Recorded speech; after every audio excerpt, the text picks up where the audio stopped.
Busquen en Joel, por favor, capítulo 2. Joel, capítulo 2. Nosotros también tenemos la convicción, junto con Jonathan y Tony, en esta iglesia tenemos la convicción de que toda la Biblia es inspirada por Dios y toda la Biblia es útil para enseñar, para redarguir, para corregir, para instruir en justicia, que lo único que tenemos que hacer acá, por lo menos desde el púlpito, es abrir la Biblia y explicarla, no importa de la parte que sea.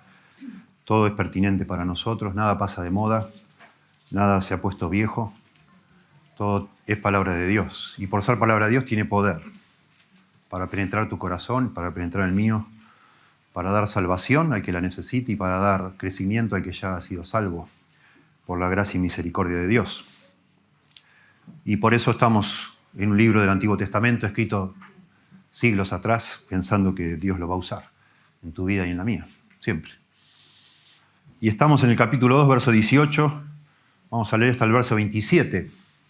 Muy interesante, demasiado interesante, pero demasiado lejano a nuestra experiencia. Todo esto sucede en un trasfondo agrícola, más que nada ni siquiera ganadero, es todo agricultura acá, ¿sí? Y todo tiene que ver con las bendiciones de Dios para personas que se arrepienten en ese contexto, ¿sí? Lo que vamos a hablar hoy es cómo Dios, y lo que veníamos cantando, cómo Dios restaura una persona que de verdad se arrepiente.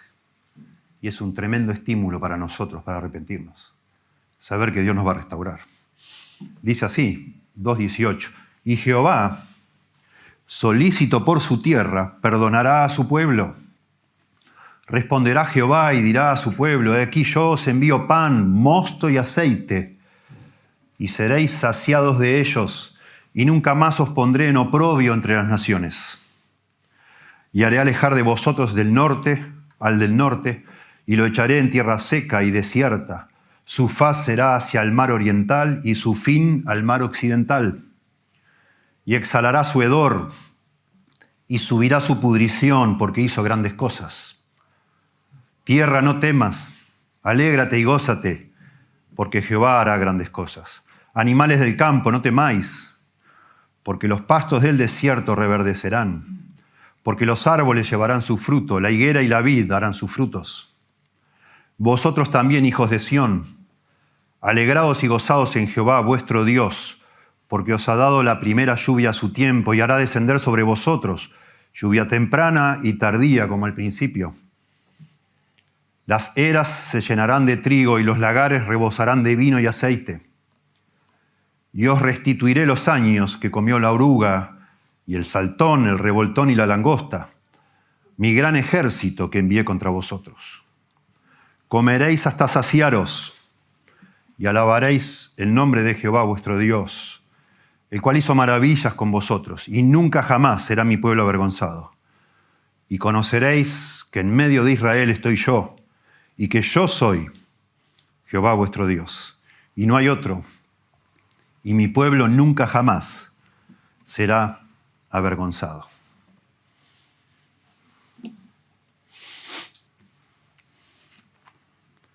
En el año 1970, en inglés, salió este libro, que en español se llama Capacitado para Orientar, Competent to Counsel, en inglés, y produjo una revolución en la consejería bíblica. Tengo acá, traje, no sé, solo por argumentar. Aquí son 2 libros sobre historia de la consejería pastoral. Y ambos autores dicen que este libro causó un antes y un después, una revolución. Qué bueno que esté en español. Este autor, Jay Adams, cuando escribió este libro, su primer libro, tenía 40 años, era pastor de una iglesia presbiteriana. Y bueno, se ve que tenía un corazón, un peso por ayudar a la gente a cambiar, para ayudar a la gente a resolver sus problemas. Y estaba muy frustrado porque en las iglesias ya, desde 1940 en adelante, lentamente los pastores habían empezado a derivar a las personas a los psicólogos y psiquiatras. Toda esta revolución la comenzó Freud, ustedes saben, al principio del siglo XX, y proponiendo en la figura de un psicólogo y de un psiquiatra, que es todavía algo, digamos, con autenticación médica, como un reemplazo a los pastores, que la verdadera cura de almas era secular, digamos así, una alternativa secular a los pastores, estaba fuera de las iglesias y era una ciencia. Y bueno, Jay Adams empezó a cuestionar eso, y lo cuestiona en este libro de una manera preciosa, un poco técnica. La mitad del libro él muestra por qué él cree que todo este movimiento a favor de la psiquiatría es antibíblico. No corresponde, que el alma, el espíritu de una persona, el alma de una persona tiene que ver con las cosas de Dios. Es un asunto espiritual. No es un asunto físico, es espiritual. Y después que él demuestra todo eso y que explica la importancia de basar todo un sistema de consejería en la suficiencia de la Biblia, porque es la palabra de Dios, entonces lo que para mí es el capítulo central de este libro que causó un antes y un después. El capítulo 7 yo creo es el central de todo este libro, una vez que ya habló en contra de la psiquiatría y por qué él no la va a usar y no la deberíamos usar ni mezclar con la Biblia. En el capítulo 7 él titula Confesar los pecados. Déjenme leerles cómo inicia este capítulo, que para mí es fascinante. Dice así: la tesis de este capítulo se halla expresada sucintamente en Proverbios 28:13, que dice así: el que encubre sus pecados no prosperará, mas el que los confiese y se aparta alcanzará misericordia. El que encubre sus pecados no prosperará, mas el que los confiese y se aparta alcanzará misericordia. Y dice él: estas palabras son sencillas y directas, no hay nada en ellas que sea difícil de entender. Dicen exactamente lo que quieren decir y quieren decir exactamente lo que dicen. El remedio de Dios para los problemas del hombre es la confesión. El remedio de Dios para los problemas del hombre es la confesión. El encubrimiento de las transgresiones conlleva miseria, derrota y ruina, pero la confesión del pecado y su enmienda, arrepentimiento, traen consigo perdón y alivio misericordiosos. Me encanta. Y bueno, después desarrollo, por supuesto. Maravilloso. Y eso, por supuesto, basado en la Biblia. Y estamos frente a un libro, el libro de Joel, donde es, para mí, la revelación más clara de todo el Antiguo Testamento de cómo confesar pecados a Dios y dejarlos, arrepentirnos. Acuérdense, veíamos la semana pasada, desarrollando los versículos anteriores, que la verdadera confesión tiene tres elementos. La verdadera arrepentimiento, perdón, tiene tres elementos: la confesión, la contrición y la conversión, que sería el arrepentimiento. Bueno, Jay Adams dice que, y la Biblia dice, que la verdadera solución para nuestros problemas es arreglar el tema de los pecados, porque ese es nuestro gran problema. Ese es nuestro gran problema. La culpa, el peso, las consecuencias que trae nuestra vida estar separados de Dios, alejados de Dios por causa de nuestro pecado. Y Joel nos enseña cómo restaurar eso. Por eso el autor, Joel, o el editor de este libro de los profetas, de los 12 profetas menores, ha borrado todo detalle de un pecado específico. No sabemos cuál es el pecado que hay acá. Es en general, es como un libro general que se puede aplicar a cualquiera de nosotros en cualquier momento de nuestra vida, en todos los momentos de nuestra vida, porque luchamos con el pecado cada día de nuestra vida. Y después que ha descrito una invasión de langostas, capítulo 1, que asegura que es por causa de Dios castigando a su pueblo para provocar arrepentimiento. Es un castigo por causa del pecado, no sabemos cuál. Pero después que viene desarrollando en el capítulo 1 toda la miseria que trae, miseria material principalmente, pero también espiritual, porque ya no había, en el templo no había manera de ejercitar todas las ceremonias, porque no había nada con qué ofrecerle a Dios. Nada. No había nada para sacrificar, nada para poner en una ofrenda, todo se había acabado por una sequía enorme y bueno, por la invasión de langostas. Y él entonces, capítulo 1, insiste al pueblo de que tiene que clamar a Dios, clamar a Dios, clamar a Dios. Esa es la solución. Y después en el capítulo 2 empieza a desarrollar Joel que es, de alguna forma, como decimos nosotros, esto no es nada. Esto no es nada. Lo de las langostas no es nada. Dios va a hacer algo peor todavía que ustedes nunca vieron y van a ver jamás. Y entonces desarrolla lo que parece ser la invasión de ejércitos del norte ya no langostas, sino ejércitos literales, militares, para destruir a su nación por causa del pecado. Y se va aún más allá diciendo, bueno, en el fin Dios va a destruir en el día de Jehová. Es un día de tinieblas, un día de destrucción. Al final va a llegar un momento que Dios va a decir, basta, se acabó, y va a destruir su mundo por causa del pecado. Y una vez que llega a ese, digamos, al punto más bajo de desesperación en este libro, entonces Joel nos enseña cómo debemos clamar a Dios. Y eso lo vimos la semana pasada. Cómo debemos pedir a Dios que nos perdone. Sí, y eso está en los versículos capítulo 2, versos 12 al 17. ¿Cómo es una genuina confesión de pecados? Ya lo explicamos. ¿Cómo es un genuino arrepentimiento que nos trae de nuevo la bendición de Dios? Bueno, ahora lo que sigue es precioso. Ya tocamos el punto más bajo, ahora empieza cada vez a subir cada vez más y cada vez más y cada vez más, estimulándonos, yo creo, animándonos, al explicarnos los resultados de cuando genuinamente nos acercamos a Dios quebrantados, pidiéndoles perdón, cómo el Señor nos restaura, cómo Él es capaz de restaurarnos. Y eso es precioso. Es algo de una cosa hermosa. Había dicho en los versículos que hablan sobre el arrepentimiento genuino, quizás Dios, dice él, quizás Dios, creo que es el verso 14. ¿Quién sabe? Noten, 2:14. ¿Quién sabe si volverá Dios? Después que nosotros nos arrepentimos de verdad, ¿quién sabe si volverá y se arrepentirá? Y nos bendecirá. ¿Quién sabe? Es una expresión de humildad, porque ninguno de nosotros puede presumir de Dios, de la misericordia, la compasión de Dios. Sin embargo, ahora asegura que Dios va a venir y los va a perdonar.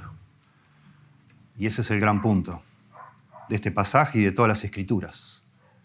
A mí me gusta, y bueno, enseñamos así en nuestro instituto, de cómo predicar bíblicamente. Me gusta siempre en algún momento en el sermón, al principio, poner en una frase completa con sujeto y predicado, con una oración completa, el contenido de todo el sermón. No sé si ustedes lo notaron, pero siempre lo hago. Para que sea más claro, para que todos sepamos dónde estamos parados, de qué se va a hablar. Bueno, si fuéramos a poner en una oración completa lo que quiere decir ahora Joel a partir de ahora, es el que encubre sus pecados no prosperará, mas el que los confiese y se aparta alcanzará misericordia. Eso es lo que está diciendo Joel. No se puede decir de otra forma mejor. El que confiesa sus pecados y se aparta, se arrepiente, alcanzará misericordia. Dios lo va a restaurar. Ya no quién sabe, como dice el verso 14. Dios te va a restaurar si vos te acercás a Él arrepentido, confesando tus pecados, pidiendo que Él te perdone por medio de Cristo. Te va a perdonar. Y no solo te va a perdonar, va a borrar tus rebeliones, dice 1 Juan 1:9. Si confesamos nuestros pecados, Él es fiel y justo para perdonar nuestros pecados y limpiarnos de toda maldad. Y acá promete que no solo eso, te va a restaurar. No sabemos cómo, no podemos asegurarlo. A veces las consecuencias de los años que vos y yo hemos vivido lejos de Dios no se borran así nomás.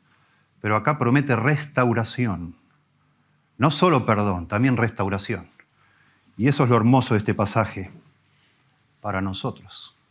Y todo el tiempo tenemos que pensar, el pueblo de Dios del Antiguo Testamento era el pueblo de Israel. Nosotros somos el pueblo de Dios del Nuevo Testamento, que es otra cosa. No es que Israel ha sido chupado, digamos así, por la iglesia, no. Creemos nosotros que Israel es una cosa, la iglesia es otra. Eso creemos acá. Pero está claro cuando leemos el Antiguo Testamento que las promesas para Israel tenían mucho que ver con la tierra, con el lugar, con la tierra prometida. Y para nosotros la iglesia tiene que ver más con cosas espirituales, no tanto materiales. Dios nos puede, y de hecho lo hace de manera preciosa y bondadosa, bendecirnos materialmente. Pero la gran novedad del Nuevo Testamento es que Dios vino a traernos un nuevo corazón, que ese es el gran problema. ¿Para qué queremos que tengamos todo el mundo y si nuestra alma se pierde, dice Jesús? ¿De qué me sirve a mí prosperar en todas las cosas y yo interiormente estoy hecho bolsa? Estoy destruido, estoy todo roto. Jesús vino a restaurar la vida interior de los seres humanos y en eso nos diferenciamos. Y entonces cuando leemos el Antiguo Testamento y lo tratamos de aplicar a nuestra vida, tenemos que leer en clave, en un sentido, pensar, porque para ellos así se estableció el pacto entre ellos y Dios, bendiciones terrenales principalmente. Y por eso acá, cuando quiere hablar Dios de restauración, empieza a hablar de la lluvia, de la lluvia y de la lluvia. Y claro, la lluvia representaba todo en cuanto a prosperidad material, a restaurar su tierra, etc. Y lo mismo las langostas representaban el castigo. Bueno, para nosotros hoy, como pueblo de Dios, Dios no nos manda langostas. Dios no nos castiga con langostas. Ojalá fuera ese el problema nuestro, las langostas. No. Cuando alguna persona decide alejarse de Dios, otra que langostas. Es otra cosa. Es una miseria la vida. Uno empieza a experimentar cosas miserables, tristes, angustia muy profunda. ¿Sí? Y entonces la restauración otra vez no tiene tanto que ver con lluvia, sino con un interior renovado. Y entonces todo el tiempo que analicemos estos versículos, que son preciosos, que nos hablan de Dios, que es el mismo ayer, hoy y por los siglos, tenemos que pensar, mientras hablamos de langostas, de lluvia, de animales, de la tierra, de la higuera, de la vid, etc., cada tanto hacemos una conexión con nosotros, con nuestro corazón, con nuestras miserias, que son otras. Y la promesa preciosa de Dios de restaurarnos después de habernos arrepentido de verdad. ¿Sí? Les leo nada más en Deuteronomio 11 para poner una base bíblica a lo que acabo de decir. Deuteronomio 11 está hablando de la ley de Moisés. Versos 13 al 15, yo leo: si obedeciereis cuidadosamente a mis mandamientos, dice Dios, que yo os prescribo hoy, amando a Jehová vuestro Dios y sirviéndole con todo vuestro corazón y con toda vuestra alma, yo daré la lluvia de vuestra tierra a su tiempo, la temprana y la tardía, y recogerás tu grano, tu vino y tu aceite. Daré también hierba en tu campo para tus ganados, y comerás y te saciarás. Promesas terrenales. Está bien, hermoso. Hermoso, precioso. Y Dios es el mismo. Ese mismo Dios de Israel es el Dios nuestro. Pero ahora a nosotros nos hace otras promesas, distintas promesas, ligadas a Jesucristo, a tener a Jesucristo en nuestro corazón y a tener verdadera comunión con Él. Y cuando nosotros pecamos, esa comunión se daña. Y hablo esto a los que ya son hijos de Dios. Aún siendo hijos de Dios, experimentamos miseria, un vacío enorme, angustia, como si no lo conociéramos. Y si no conocemos a Dios, bueno, sentimos que a la vida no encaja, algo le falta. Algo le falta. Aunque tengamos todo, no tenemos nada. Y acá hay tres grandes verdades relacionadas con esta gran promesa de restauración, este estímulo para arrepentirnos porque Dios nos va a restaurar. En primer lugar, cuando nos arrepentimos genuinamente, Dios nos perdona y restaura en forma general. Noten, versos 18 al 20. Y Jehová solícito, esto está traducido así, nuestra Reina Valera es un verbo en realidad. Acá hay 4 verbos. Y Jehová, lleno de celos o celoso por su tierra, perdonará a su pueblo o tendrá compasión de su pueblo. Verso 19, responderá Jehová y dirá a su pueblo. Ahí están los 4 verbos de lo que va a hacer Dios. Ya no es una incertidumbre, a lo mejor Dios quizás vuelva. No, acá es una certeza de lo que Dios va a hacer. Ya no es como en el verso 14.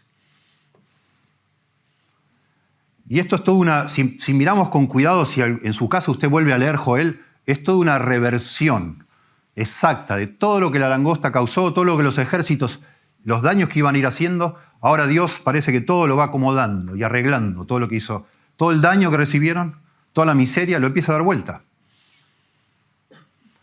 Por eso habla también de la tierra, de los animales, de su pueblo, etc. Noten, y Jehová solícito por su tierra. La palabra solícito es, como yo digo, es un verbo. La Biblia de las Américas traduce: Jehová se llenará de celo por su tierra. Dice la Biblia de las Américas: entonces el Señor se llenará de celo por su tierra y tendrá piedad de su pueblo. Noten ahí, su tierra, su pueblo. Había terminado el verso 17 diciendo que los incrédulos se iban a burlar. ¿Dónde está tu Dios? ¿Dónde está tu Dios? ¿No? Hablaba del oprobio. Bueno, ahora Dios está revirtiendo todas esas cosas y está diciendo: no, yo soy tu Dios. Ustedes son mi pueblo, esta es mi tierra, yo no los abandono. Yo tengo celo por ustedes. En la Biblia el celo de Dios se usa tanto negativa como positivamente. Negativamente lo vemos mucho en los 10 mandamientos. Comienza justificando a Dios de que no tendrás dioses ajenos delante de mí, porque yo soy un Dios celoso. Yo no comparto con nadie mi gloria. Dios no permite, no admite de ninguna manera, bajo ningún punto de vista, que ninguno de los seres humanos tengamos aparte de él a otro Dios. Lo enerva, enciende su ira, dice. Pero lo positivo de eso es que Dios es esa posesión, esa sensación de poseer algo que son los celos, hace también Dios que Dios no se olvide tan fácilmente de nosotros, si hemos llegado a ser parte de su pueblo. Si vos sos un hijo de Dios, una hija de Dios, algún día llegaste a serlo y en algún momento de tu vida quizás te faltó fe para esperar a que Dios te diera una pareja, quizás te faltó fe, no sé, para otras cosas. Y dijiste, bueno, ya, Dios no me va a dar nada, lo voy a conseguir por mis manos. Y te alejaste de Dios. Bueno, Dios es celoso. Dios es celoso. Y no se va a olvidar tan fácilmente. Y te va a buscar, de alguna manera, para traerte de nuevo a sus pies. Entonces el Señor se llenará de celo por su tierra, dice acá, y tendrá piedad de su pueblo. Qué precioso, qué precioso. Cuando nos arrepentimos genuinamente, Dios nos restaura, nos perdona y nos restaura. En la Biblia Valera traduce perdonará, tendrá piedad, es lo mismo. Va a tener misericordia, nos va a perdonar. Porque es su naturaleza, perdonar. La condición es arrepentirnos. ¿Sí? Dios nos va a perdonar. Y por supuesto, eso, como dice este pasaje, viene como consecuencia de eso, va Dios a restaurar, a nosotros a restaurarnos a la comunión con Él, pero también a las cosas que nos quitó. De alguna manera, dice, responderá, verso 19, Jehová y dirá a su pueblo, he aquí yo os envío pan, mosto y aceite, todo lo que le había quitado. Y seréis saciados de ellos, noten, dando a entender, no les voy a mandar poquito, sino se van a saciar. Así como estaban desesperados, ahora van a tener más de lo que necesitan, van a estar saciados. Y nunca más os pondré en oprobio entre las naciones. Así había terminado la sección anterior, que ellos iban a ser el hazmerreír de otros, objeto de burla. Mirá el Dios que tenés vos, mirá cómo te trata. Bueno, nunca más va a pasar eso. Cuando te vuelvas en arrepentido a mí, no va a pasar más. Y haré alejar de vosotros al del norte, esto es un misterio para interpretación, ¿no? Al del norte, así lo dice en el original, al ejército del norte sería. Y no sabemos si se refiere solo a las langostas, porque después empieza a describir lo que hicieron las langostas. El problema es que las langostas en esa zona solo venían por el sur o por el este, nunca por el norte. Y siempre los ejércitos enemigos que destruyeron a Israel en nombre de Dios, que fueron los asirios y los babilonios, vinieron por el norte. Entonces muchos dicen, no, acá está hablando de un ejército. Porque, de nuevo, al principio del capítulo 2 hablaba de un ejército, que puede ser de estas naciones que mencioné, o también puede referirse al gran día de Jehová, que ya también vimos, donde va a haber también guerra en Israel con ejércitos venidos del norte. No lo sabemos. Pero acá dice que haré alejar a la nación como pueblo de Dios, de vosotros al del norte, y lo echaré en tierra seca y desierta a ese ejército del norte. Su faz será hacia el mar oriental y su fin al mar occidental. Acá está hablando del mar Mediterráneo, no sé si tienen idea en mente cómo es la topografía de Palestina, pero tienen al lado de Occidente, tienen al mar Mediterráneo, y del lado de Oriente está el mar Muerto. Hay dos mares, el Mediterráneo es enorme, el mar Muerto tampoco es tan chiquito. Está diciendo acá de una manera bastante poética que la cabeza de ese ejército la va a tirar al Mediterráneo y la cola del ejército la va a tirar al mar Muerto. Noten de nuevo, echaré, su faz será hacia el mar, su cabeza, su faz será hacia el mar oriental, el Mediterráneo, y su fin al mar occidental. Y exhalará su hedor y subirá su pudrición porque hizo grandes cosas. Bueno, acá de nuevo Desde la antigüedad, desde San Agustín decía, interpretando esto, que se refiere a las langostas muertas, que el olor es insoportable, que puede traer pestes, etc. Cuando una vez que las langostas mueren, desaparecen, la mayoría de las veces mueren en el mar, producen olor. Pero un ejército también produce olor. Y en otras partes, en otras profecías que habla de muerte así, de ejércitos completos, en ese gran día del fin, también se habla de olor, espantoso olor. No sabemos. De nuevo, Joel no trata de ser tan específico, no importa demasiado. Lo que importa acá es darnos cuenta que todo lo que un momento atrás estaba viendo como castigo, ahora Dios lo revierte, completamente lo revierte. ¿Sí? Exhalará su hedor y subirá su pudrición porque hizo grandes cosas. Tampoco dice acá quién hizo grandes cosas. ¿Quién hizo las grandes cosas? Bueno, viene hablando de este ejército del norte. Por eso la Biblia de las Américas traduce terribles cosas ha hecho. Terribles cosas. Está hablando de la maldad de esta gente. O de las langostas o del ejército. Algunos prefieren pensar en que Dios es el que hace las grandes cosas y así traduce la Nueva Versión Internacional. Dios hace grandes cosas, dice, en signos de admiración. Nuestra Biblia, la Reina Valera, no toma partido, lo deja ambiguo como es el original, pero lo más probable es que se refiera al ejército este del norte. Hizo grandes cosas. Atrevidamente. ¿Sí? Cuando se usa esta frase para seres humanos en la Biblia, y se usa mucho, habla de arrogancia, alguien que hace grandes cosas, alguien que se arroga cierto poder. Y acá dice porque, no te dice porque. Dios los va a tirar al mar y se va a sentir el olor a podrido porque se jactaron, se les fue la mano quizás. Y es muy interesante que en el verso siguiente, estamos acá en el verso 20, dice que Dios hace grandes cosas, como haciendo un contraste. Ellos creyeron hacer grandes cosas, bueno, Dios hace más grandes que ellos y Dios los destruye a todos.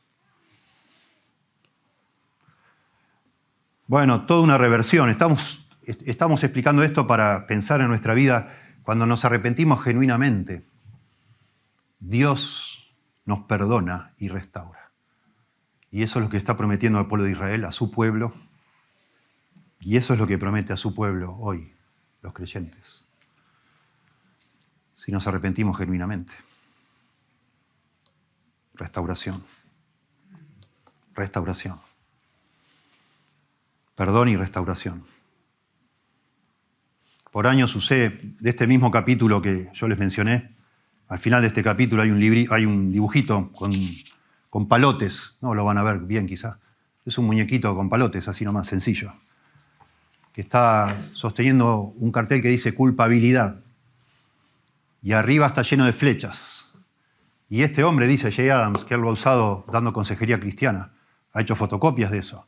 Y le da a las personas que está aconsejando y les dice, bueno, ponga sobre cada una de estas flechas que los pecados que usted no ha confesado nunca a Dios, de los cuales nunca se ha arrepentido, y que son los que están de alguna manera causando toda la miseria de su vida. Póngalos ahí. Y empieza a tratar con cada uno de ellos confesándolo y arrepintiéndose. Esa es la manera de ser restaurado delante de Dios. El que encubre sus pecados no prosperará, mas el que los confiese y se aparta alcanzará misericordia. Y eso se está hablando aquí, Joel. En segundo lugar, versículos 21 al 24, digo yo, cuando nos arrepentimos genuinamente, que eso venía hablando antes, Dios nos devuelve gozo y confianza, el gozo y la confianza.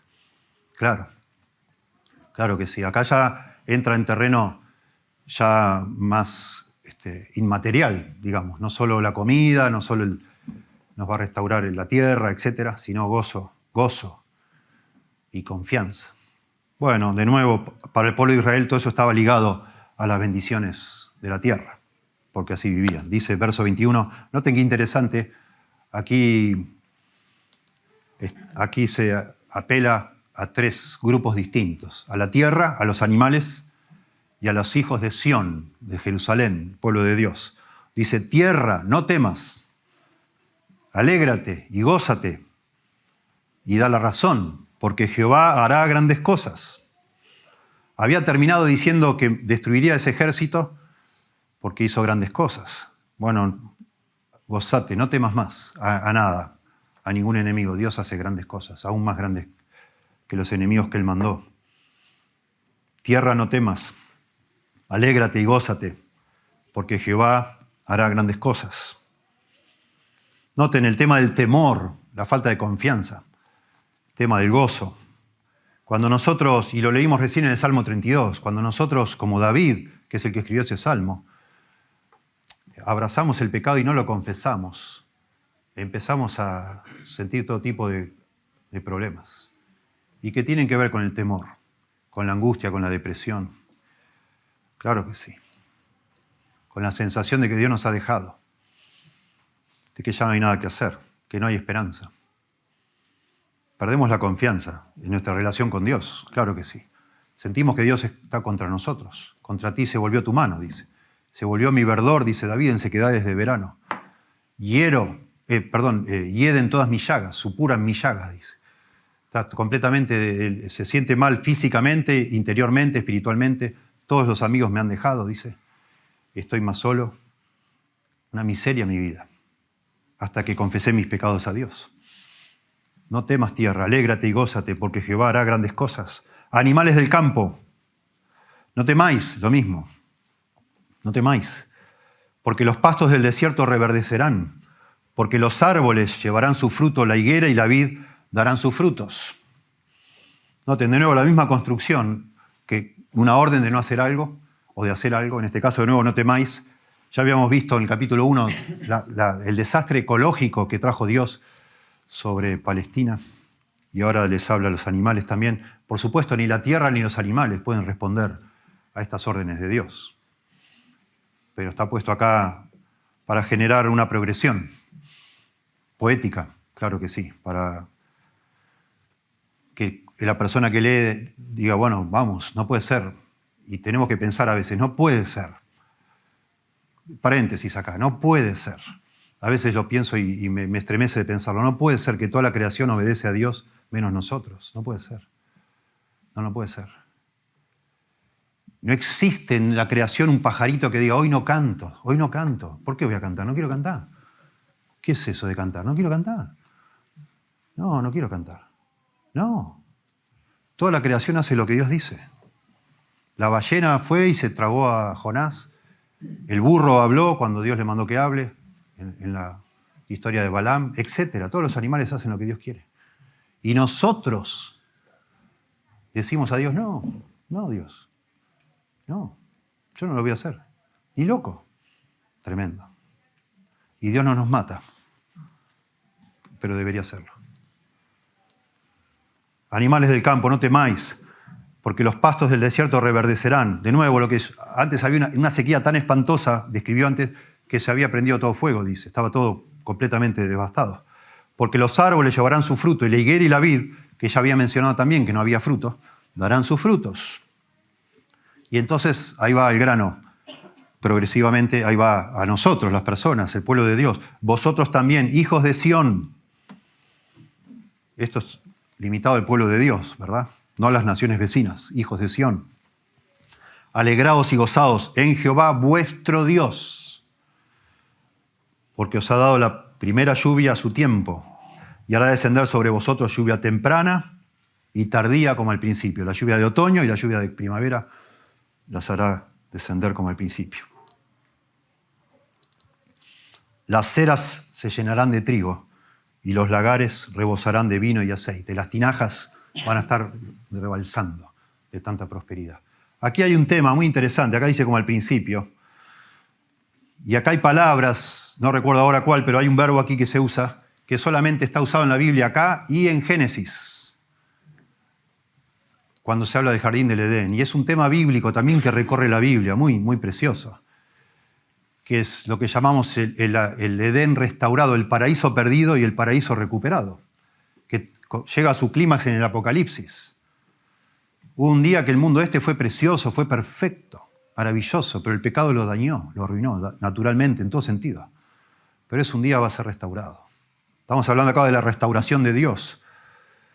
Y aquí, de alguna manera también, así como has mirado al fin del mundo, la destrucción de Dios del mundo, de alguna manera Joel también va dejándonos, y Joel y otros profetas, nos van dejando pistas de que algún día este mundo va a ser como al principio. Maravilloso. Todo restaurado. El Edén, el paraíso va a ser recuperado. Qué precioso. Así va a ser. Porque el gran problema nuestro es el pecado. Y el día que el pecado se ha quitado del medio, todo va a volver a ser como era antes. Cuando nos arrepentimos genuinamente, bueno, Dios nos perdona y nos restaura. Y aquí el énfasis va más con el tema del gozo y la confianza. No temáis, gozaos, alegraos. Y claro que sí. Y claro que hay que hablar de eso porque ese es nuestro gran problema. Dios nos hizo con una conciencia.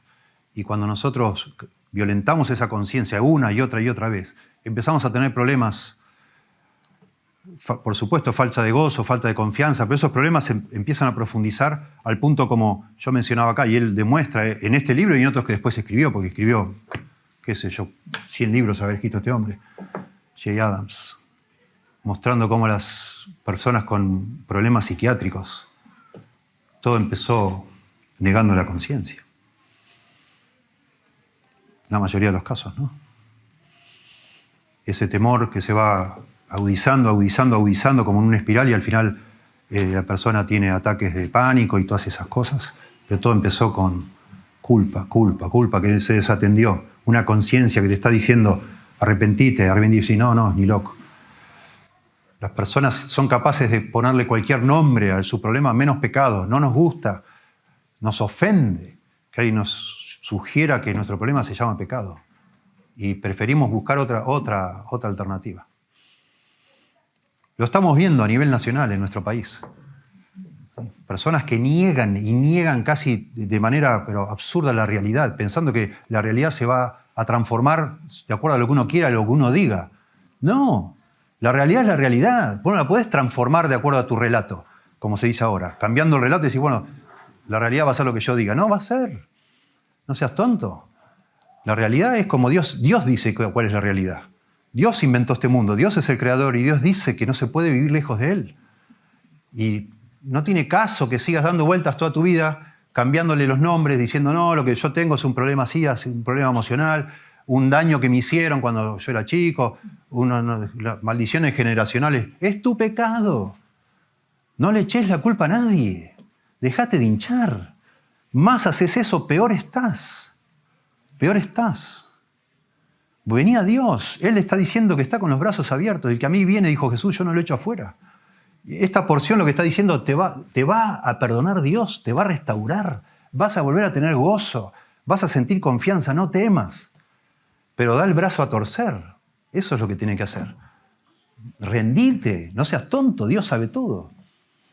No te rindas ante mí, no me digas a mí. Yo soy un pecador igual que vos y ya me rendí, gracias a Dios, en el año 1984 por primera vez y lo sigo haciendo todo el tiempo. Pero si acá entre nosotros hay alguno que todavía sigue insistiendo que su problema no es el pecado, por favor, no tiene caso. La liberación que vas a encontrar el día que por fin te rindas a Dios y le pidas como corresponde, confieses que Él tiene razón, confieses tu pecado y te apartes de Él, alcanzarás misericordia. Y Dios te va a prosperar. Y acá todas estas son figuras visuales para nosotros preciosas. Las eras se llenarán de trigo y los lagares rebosarán de vino y aceite. Todo va a estar bárbaro. Va a mejorar. Es duro, es amargo reconocer que pecaste, humillarte. Claro que es amargo, pero Dios te va a restaurar, Dios te abraza, entiende. Y todo se va a arreglar. Nosotros lo vemos todo el tiempo, como papás y como pastores. Cuando una persona por fin dice, bueno, basta. Con mi señora hemos tenido el privilegio precioso de ayudar matrimonios que estaban a punto de divorciarse, pero allá no se podían ni hablar. Estábamos ahí en la mesa conversando y era casi imposible que se griten cualquier cosa. Y al final, qué maravilla ver cuando una persona dice, no con una terapia de semanas, ni de meses, ni de años, sino un instante que alguien dice, sí, he pecado, tenés razón, he pecado. y se arregla todo. Se restaura una relación cuando una persona se humilla y se arrepiente. Tremendo. Y eso delante de Dios, primero y principal. Después en una relación horizontal. Y entonces los versos 25 al 27, puse yo acá, cuando nos arrepentimos genuinamente, Dios nos satisface con un mayor conocimiento de Él. Dice así, y acá hay muchas cosas preciosas, hablando de la restauración que promete Dios. Noten que habla Dios. Yo no lo fui señalando, pero a veces habla Dios, a veces habla Joel. Acá habla Dios de nuevo. Y os restituiré, Dios habla, los años que comió la oruga, el saltón, el revoltón, la langosta y la langosta. Mi gran ejército que envié contra vosotros. Bueno, estas 4 palabras ya se habían usado antes. Creo que en el verso 4 hablaba del saltón, el revoltón, la langosta, etc. Ya habíamos mencionado, algunos creen que son olas, 4 olas de ataques de langostas, y le ponen otros nombres para hacer ese efecto como de viene uno, bueno, después viene otro, y ya se comen todo. No solo las hojas, sino las cortezas de los árboles, etc. Otros dicen que se refiere a distintos grados de madurez del animal, de la langosta. Así lo traduce la Nueva Versión Internacional, escuchen. Y yo les compensaré a ustedes por los años en que todo lo devoró ese gran ejército de langostas que envié contra ustedes. Las grandes, las pequeñas, las larvas y las orugas. Así traduce la Nueva Versión Internacional en vez del saltón, el revoltón y todo eso que acabamos de leer. Lo asombroso acá es lo que está diciendo Dios. Restituiré los años que comió. Bueno, nunca una invasión de langostas dura años. Acá habla de años plural y llama mucho la atención. Bueno, puede ser, de nuevo, que esté hablando metafóricamente las langostas como de ejércitos que sí, por años causan daño. Puede ser también que hable de las langostas que después que se fueron demoró años en volver a la prosperidad material, la fertilidad de la tierra, puede ser. Pero no nos quedemos en esos detalles. Noten la promesa de restauración de Dios. Restituiré los años que sufrieron el castigo mío. Esto habla de nuevo, de manera muy específica o más específica, de la restauración de Dios, de una persona que lo busca de corazón.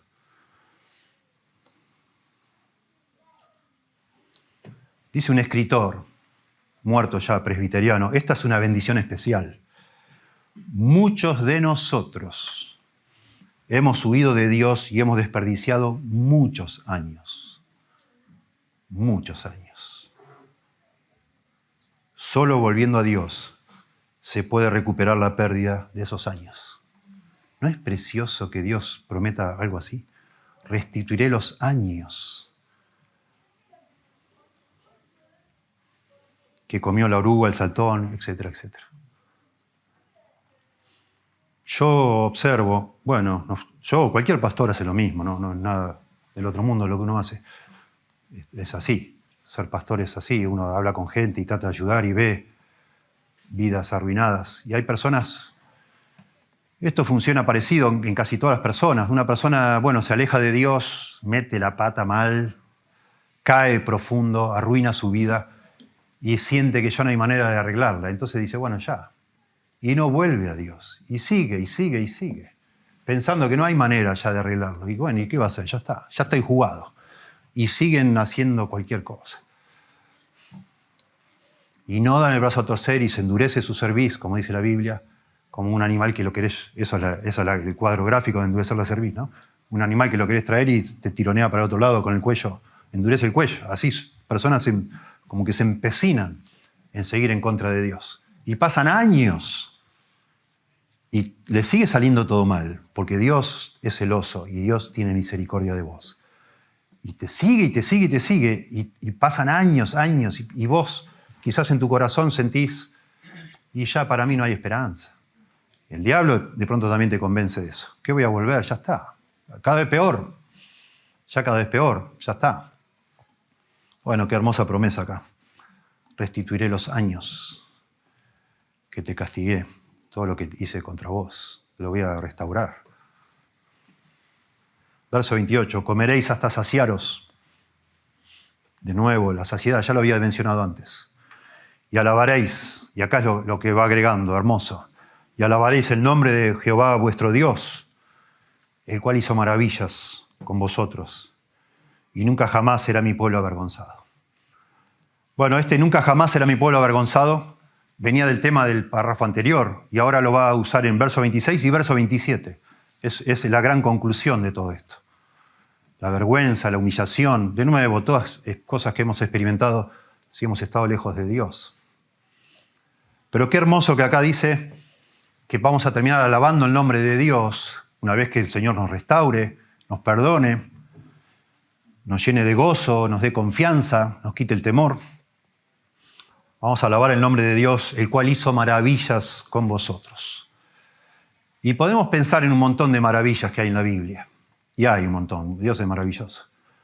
Pero lo que acá está claro que es la gran maravilla que traspasa nuestro corazón es que Dios nos perdone. Eso decimos, no, Señor. Y eso te produce alabanza y gratitud. El que Dios te perdone y te restaure. Yo no lo merezco. Nunca lo voy a merecer. Eso es maravilloso. Nuestro Dios es maravilloso. Ese es el gran mensaje de la Biblia. Que a pesar de todo lo que somos nosotros, Dios envió a su Hijo para morir en la cruz, para salvarnos. Y ese es el tema de alabanza en el cielo. Vemos en Apocalipsis, vemos pantallazos, vistazos de lo que va a ser el trono ahí, y la alabanza celestial es el Cordero que fue inmolado por nuestros pecados. Y la sorpresa, porque detrás de la genuina adoración lo que hay es sorpresa, asombro. ¿Cómo que me perdonaste a mí? ¿Cómo? Con todo lo que yo hice. Y eso para nosotros es maravilloso, para un pecador perdonado. Y no estamos, ni yo ni la Biblia lo hace, y Pablo a veces reflexiona de eso, ¿haremos males para que vengan bienes? No. ¿Pecaremos más para que abunde más la gracia? No.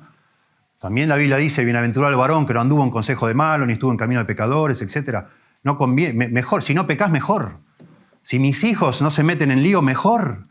Me mata, me parte el corazón cuando veo que ellos se meten en lío, ¿verdad? Pero pensemos por un momento, si no nos metiéramos en lío como nos metimos en nuestra vida, nunca habríamos experimentado el perdón de Dios. Y es una dimensión de Dios que necesitamos conocer las personas para realmente adorarle de verdad. Es muy profundo. Nosotros necesitamos venir a Dios quebrantados, con esa admiración que produce adoración. Y que personas de fuera no lo entienden porque están endurecidos en su pecado. Pero cuando uno realmente es quebrantado y viene a los pies del Señor y se reconoce pecador y se da cuenta y por testimonio interno del Espíritu Santo sabe que Dios le ha perdonado todo y se sabe uno perdonado, uno adora a Dios, adora a Dios. Ahora y por la eternidad lo va a adorar. Y ese es el motor nuestro para hacer lo que hacemos. Nos produce amor, como dijo Jesús, cuando esa mujer pecadora le estaba lavando los pies y el fariseo decía, uy, si supiera quién es esta mujer, no dejaría que le lave los pies. Y Jesús, que sabe lo que este señor Simón estaba pensando, dice, Simón, llegué a tu casa, no me hiciste nada. Esta mujer desde que ha llegado no ha parado de besarme los pies. Y entonces dice, al que mucho se le perdona, mucho ama, dice Jesús. Y nosotros estamos acá, bueno, asumo, no los conozco a todos en este momento, pero yo estoy acá porque amo a Dios, porque me reconocí pecador y tengo amor. Me produjo amor que Él me perdonara. Y ese amor no se me extingue, al contrario, sigue y sigue y sigue. Y va a seguir porque soy un hijo de Dios. Él me hizo su hijo. Y esas maravillas que Dios ha hecho conmigo es lo que me motiva a mí, a no ser doctor, no ser otra cosa, no estar ganando dinero en una compañía, sino estar acá, por gratitud, por lo que Dios hizo por mí. Porque es asombroso. Es asombroso. Eso es lo que a veces te pregunta la gente. ¿Qué diferencia hay entre ustedes y los católicos? A veces te preguntan, ¿no? Yo le he tratado de explicar siempre lo mismo. A mi mamá le explicaba. Es que nosotros hacemos todo lo que hacemos por gratitud, mamá.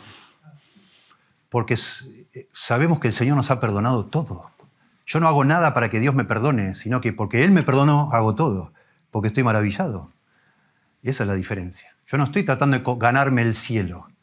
Ya estoy seguro que Dios me lo dio. Y ahora la evidencia de que de verdad yo he recibido la salvación es que esa sorpresa, esa maravilla, como dice acá, me motiva para vivir para Dios. No que lo estoy tratando de comprar el cielo. Nadie lo puede comprar. No es por obras, para que nadie se gloríe, dice la Biblia. Y es lo mismo entre nosotros y un testigo de Jehová, y entre nosotros y cualquier persona que está tratando de comprar por medio de obras y esfuerzos humanos su salvación. Nunca se va a maravillar. ¿De qué se va a maravillar? La maravilla es que Dios te perdone y te sientas perdonado. Eso es maravilloso. Y entonces eso te motiva, enormemente te motiva. La gracia. Amén. La gracia. Y entonces el verso 27 dice, y conoceréis, yo puse acá en el título de esta división, subtítulo, si quieren, cuando nos arrepentimos genuinamente, Dios nos satisface con un mayor conocimiento de Él. Bueno, estamos hablando de esta maravilla, nos maravillamos quizá como nunca de quién es Dios. Cuando el Señor nos arrepentimos genuinamente y experimentamos su perdón, nos produce una maravilla asombrosa. Pero también acá agrega, verso 27, y conoceréis, conocimiento, que en medio de Israel estoy yo, y que yo soy Jehová Dios, vuestro Dios, y no hay otro. Y mi pueblo nunca jamás será avergonzado. Noten, conocimiento de Dios. Esto es lo que estaba diciendo anteriormente.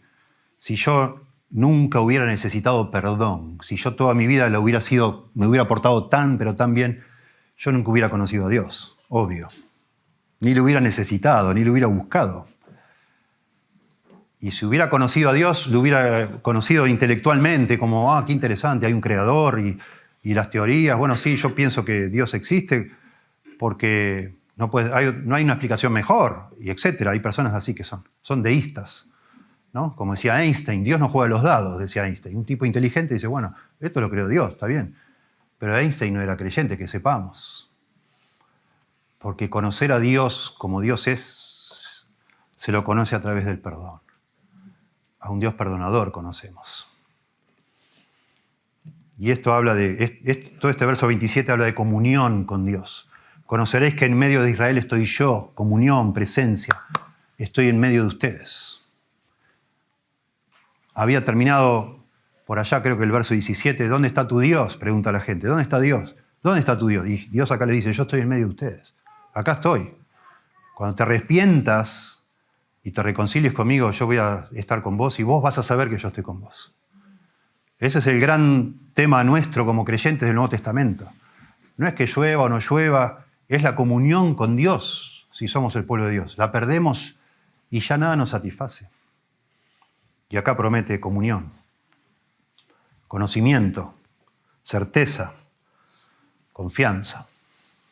Y que yo soy Jehová vuestro Dios y no hay otro.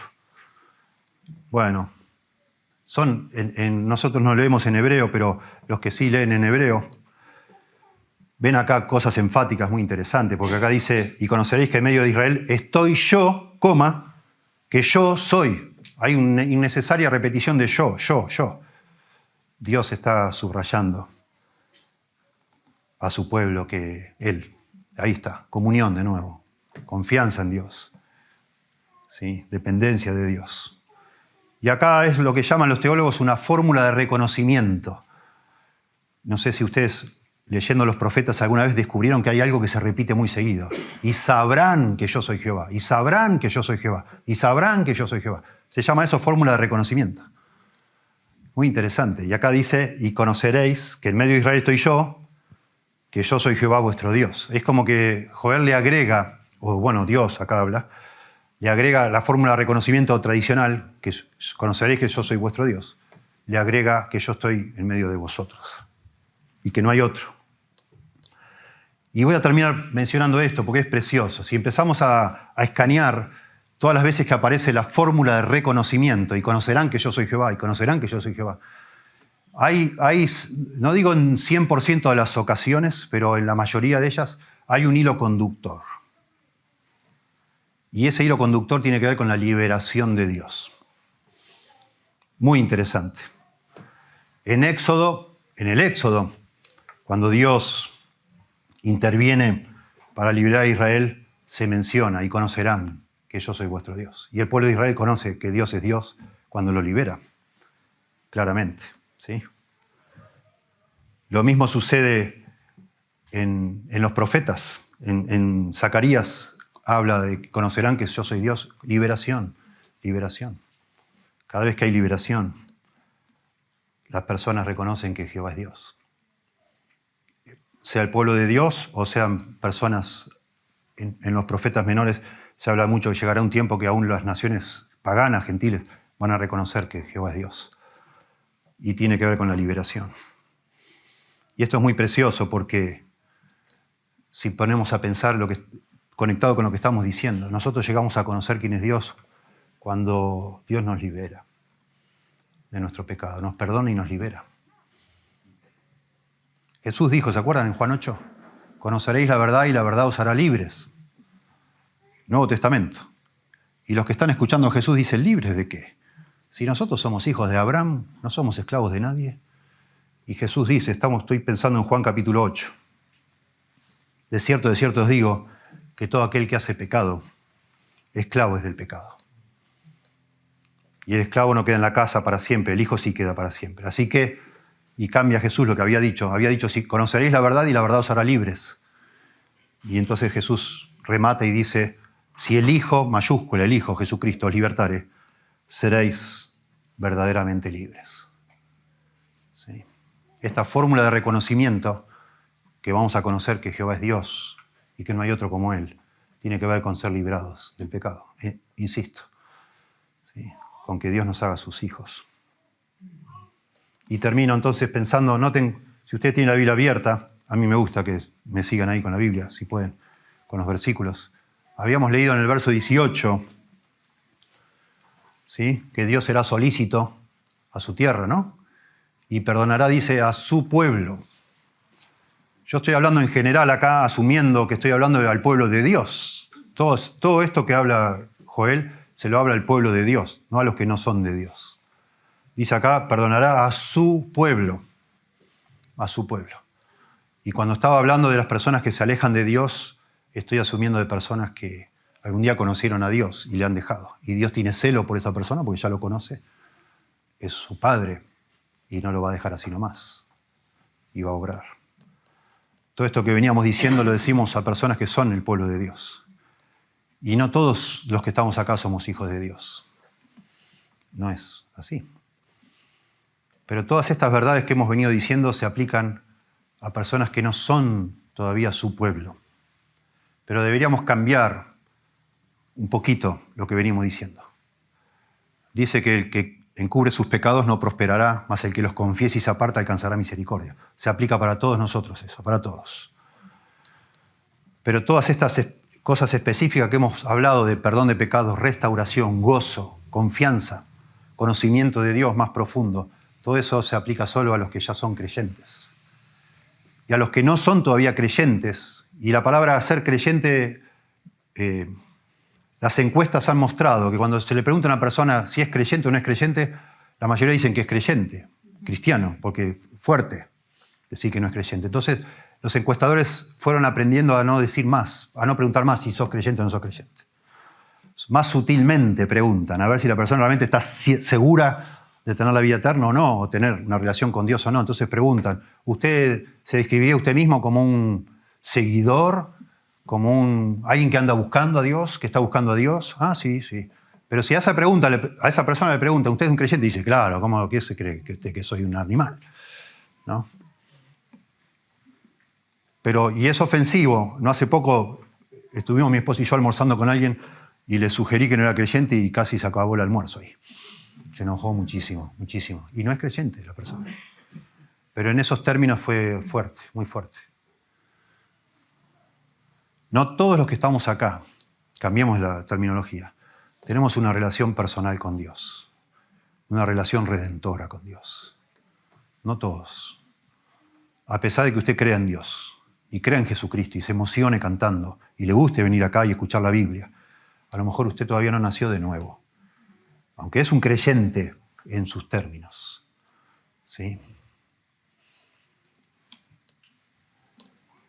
Yo cambiaría, todo lo que dije lo cambiaría así, escuche. Cuando venimos, en vez de cuando nos arrepentimos genuinamente, yo diría así, cuando venimos a Dios por medio de la fe en Cristo y el arrepentimiento de nuestros pecados, Dios nos perdona y restaura. Y ese es el Evangelio. ¿Sí? Está bien que usted admire a Cristo, es admirable. No merece otra cosa el Señor Jesucristo que nuestra admiración. Pero usted tiene que venir a Cristo no solo admirándolo, sino postrándose ante Él, reconociendo que sus pecados lo clavaron ahí en la cruz y que usted necesita que Él le limpie esa sangre que cantábamos, esa sangre de Cristo le limpie a usted de sus pecados, porque sus pecados le están separando de Dios. ¿Sí? Eso es lo que lo convierte a uno un miembro del pueblo de Dios, del Nuevo Testamento, un hijo de Dios, una hija de Dios. Cuando venimos a Dios por medio de la fe en Cristo y el arrepentimiento de nuestros pecados, Dios nos perdona y restaura. Esos fueron los versículos 18 al 20. Segundo, cuando venimos a Dios por medio de la fe en Cristo y el arrepentimiento de nuestros pecados, Dios nos devuelve el gozo y la confianza, que quizá nunca experimentamos plenamente, porque nunca conocimos al autor de la vida, nunca hemos tenido esa relación. Y en tercer lugar, cuando venimos a Dios por medio de la fe en Cristo y el arrepentimiento de nuestros pecados, Dios nos satisface con el verdadero conocimiento de Él. No es que vamos a tener un conocimiento más profundo de Él, vamos a tener el verdadero conocimiento de Él, cuando lo conocemos así. ¿Sí? Por eso, bueno, los cansaría yo citándoles textos bíblicos y textos bíblicos. En Él tenemos redención, dice Pablo, el perdón de pecados, en Cristo. En Cristo, en Cristo. Todas estas promesas preciosas del Antiguo Testamento se llegan a su consumación magnífica en la persona de Cristo. ¿Sí? Dios nos perdona por medio de Cristo, por fuera de Cristo nada, por lo que hizo Cristo. ¿Sí? Y por supuesto el arrepentimiento nunca se excluyó de eso. Venimos arrepentidos, reconociendo nuestro dolor y nos volvemos, el arrepentimiento es un darse la vuelta, nos volvemos a Cristo, a esa cruz, donde Él estaba muriendo por tus pecados y por los míos. ¿Sí? Te damos gracias, Señor, por tu palabra. Pedimos que la uses en nuestro corazón. Necesitamos, Dios, que obres en cada uno de nosotros para que nos impacte de la manera que necesitamos, Señor. Esta gran verdad de que todos nuestros problemas, o los problemas del hombre, como leímos hoy, se resuelven cuando confesamos nuestros pecados, nos arrepentimos y te buscamos de verdad, Señor. Que no nos endurezcamos el corazón, la cerviz para seguir dando vueltas y dando vueltas, una vida miserable, sin encontrar la salida, Señor. Ayúdanos, te rogamos, para ver en Cristo el único Salvador que puede rescatar nuestra alma. Por favor, ayúdanos, Señor. En el nombre de Jesús. Amén.